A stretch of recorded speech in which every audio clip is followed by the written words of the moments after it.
Here's the thing. You're not broken. You're not a pervert. Well, statistically you might be, but that's not what we're talking about today. Your brain is basically Windows Vista, except instead of crashing randomly, it just gets horny at inappropriate moments. Funeral, horny. Job interview, horny. Grandmother's birthday dinner, your brain. But did you see how that cake was shaped though? The testosterone situation let me introduce you to your worst enemy and best friend. Testosterone. This is the chemical equivalent of that friend who always wants to go out with you. Rate trying to be responsible. You produce approximately 6 to 7 milligrams of this chaos juice every single day. For context, that's enough to make you think about sex roughly every 7 seconds, which honestly sounds fake until you actually track it and realize, oh no, it's real. And I've been in denial. And here's the kicker: testosterone peaks in the morning. That's why you wake up with what scientists technically call morning wood, and what I call your body's daily reminder that it has priorities, and they're not aligned with yours. Your brain on horny. Your limbic system, that's the primitive part of your brain, is basically a drunk toddler. With a megaphone, it sees potential for reproduction and starts screaming. Meanwhile, your prefrontal cortex, the adult in the room, is trying to be like, we're at a Starbucks. Can you chill? But here's what nobody tells you. That primitive brain, it's strong. It's been practicing for millennia. Your rational brain has only existed for, 5 minutes in evolutionary terms. This is basically a UFC fight between Conor McGregor and a philosophy professor. We know how this ends.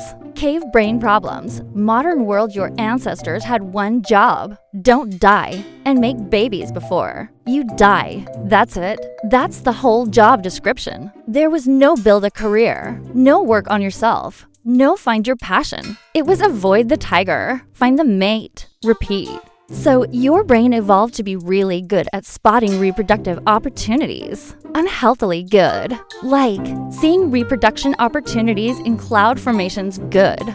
Back then, if you saw an attractive potential mate, you had maybe a 0.02% chance of ever seeing them again. Your brain learned to shoot its shot immediately. Now, you see 10,000 attractive people per day on Instagram, and your brain still treats each one like it's your only chance at passing on your genes. Your brain is playing by caveman rules in a Tinder world. It's bringing a club to a chess match. The visual wiring problem. Men process visual information about 30% faster than women when it comes to sexual stimuli. Congratulations! Your brain has been optimized for the one thing modern society is absolutely flooded with. It's like being allergic to Wi-Fi signals. Technically impressive from an evolutionary standpoint. Absolutely terrible for trying to get through a normal Tuesday. The internet made everything worse better. No. Definitely worse. Let's address the elephant in the room, or rather, the infinite supply of elephants that live in your phone. Your grandfather saw maybe 100 attractive people per year. You see 100 attractive people before you finish your morning coffee, and half of them are doing things that would make your grandfather faint. Social media is basically a dopamine slot machine that occasionally pays out in attractive people, wearing increasingly theoretical amounts of clothing. Your brain doesn't know these people aren't real potential mates. It just knows opportunity. Detected and starts the countdown sequence, the overstimulation crisis. Here's a fun fact that'll ruin your day. The more stimulation you get, the more stimulation you need to feel the same effect. It's tolerance, but for horniness. You're basically building up a tolerance to regular human attraction. That's why normal stuff doesn't hit the same anymore. And you find yourself thinking, am I really into this? Or has the internet broken my brain? Spoiler alert, it's broken your brain. We all know it. You know it. Your FBI agent knows it. The dopamine horniness connection. Dopamine isn't just the happy chemical. It's the want it now chemical. And guess what triggers massive dopamine releases? Novel potential mates. You know what the internet provides an infinite supply of. Novel potential mates. Every new attractive person your brain sees triggers a little dopamine hit. Every slightly provocative image, hit. Every suggestive caption, hit. You're basically doing cocaine, except the cocaine is produced by your own brain. And the trigger is someone in yoga pants. buying groceries, oxytocin, and vasopressin. The bonding betrayal these chemicals are supposed to help you bond with a long-term partner. They're the commitment chemicals. But here's the problem: they also get released during solo activities. So your brain is getting all the bonding signals without the actual bonding. It's like getting participation trophies for a race you didn't run. Your brain is confused. You're confused. We're all confused. Section 5. The psychological factors 9 o'clock to 10:30 stress and horniness.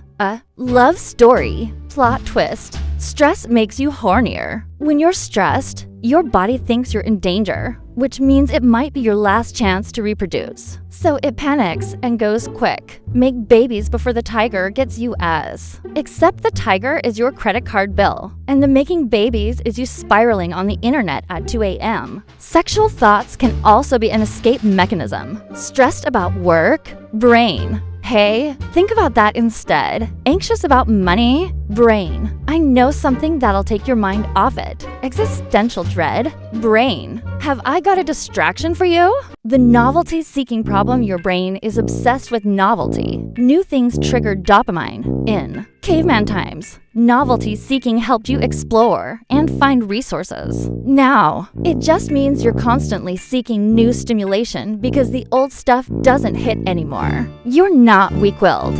You're fighting millions of years of evolution that's telling you new thing good. Seek new thing. What actually helps look. I'm not your dad, and I'm not going to lecture you. But let's be honest with each other for a second. Exercise? I know.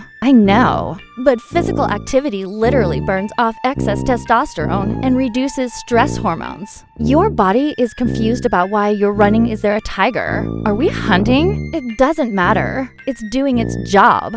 So it chills out on the horniness alerts. Sleep.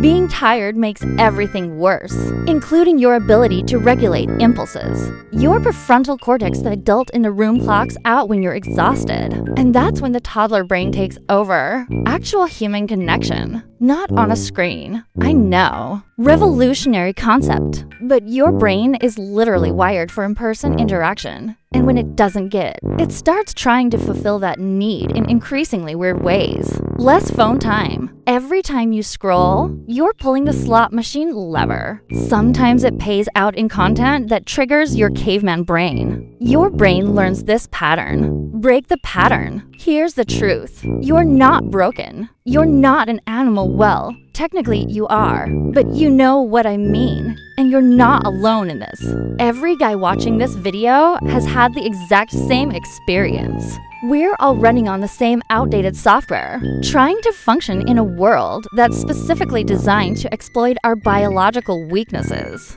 For profit. The fact that you're watching this video means you're at least self-aware enough to recognize the pattern. That's actually huge. Most people never get there. You're basically a caveman brain in a spaceship body trying to navigate a world made of temptation. It's not your fault, but it is your responsibility to understand what's happening and make choices accordingly. Now, if you'll excuse me, I need to go stare at a wall for 20 minutes to reset my brain from writing this script. Hit that subscribe button if this video called you out. Hit the like button if you've been personally victimized by your own biology. And drop a comment telling me I'm wrong, even though you know I'm right.